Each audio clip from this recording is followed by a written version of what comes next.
의혹을 들추려는 자, 또 이를 해명하려는 자의 싸움인 청문회.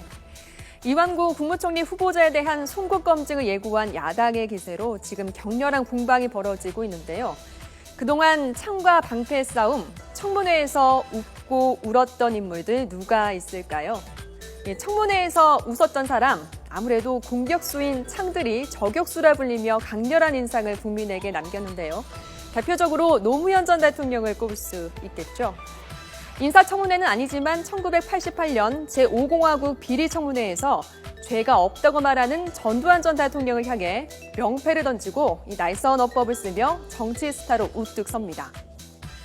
김대중 정부 시절 당시 야당이었던 한나라당 안상수 의원은 당시 김태정 검찰총장 부인이 외화 반출 혐의를 받고 있는 최순영 신동아 회장의 부인으로부터 고급옷을 받았다는 의혹이 제기된 이른바 온로비 사건 청문회에서 맹활약하며 주가를 올렸습니다. 이 새정치민주연합의 박영선 의원도 저격수라는 별명을 가지고 있는데요. 2010년 이명박 정부 시절 김태호 총리 후보자 청문회에서 박연차 게이트 연루 문제로 전전긍긍한 김 후보자를 거칠게 몰아세웠습니다. 그러니까 박연차 회장과는 이미 2007년 전부터 잘 알고 계셨던 겁니다.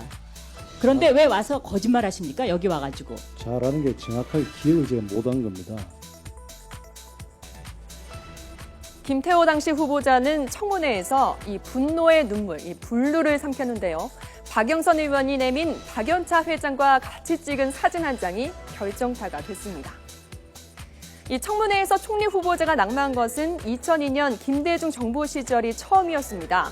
이 장상 당시 이화여대 총장은 부동산 투기 문제 등이 불거지며 임명동의안이 불결됐고요. 이후 장대환 당시 매일경제신문 사장이 총리로 지명됐지만 역시 위장 전입과 부동산 투기 의혹에 휘말려서 낙마했습니다.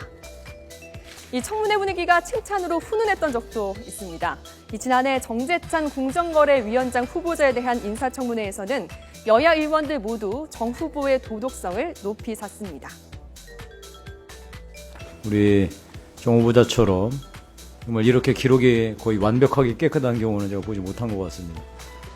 잘된 인사라고 생각합니다. 이번 인사 또 적절한 인선이라고 생각하고 깨끗하게 사셨고 결격 사유가 전혀 없는 잘된 인사라고 생각합니다만은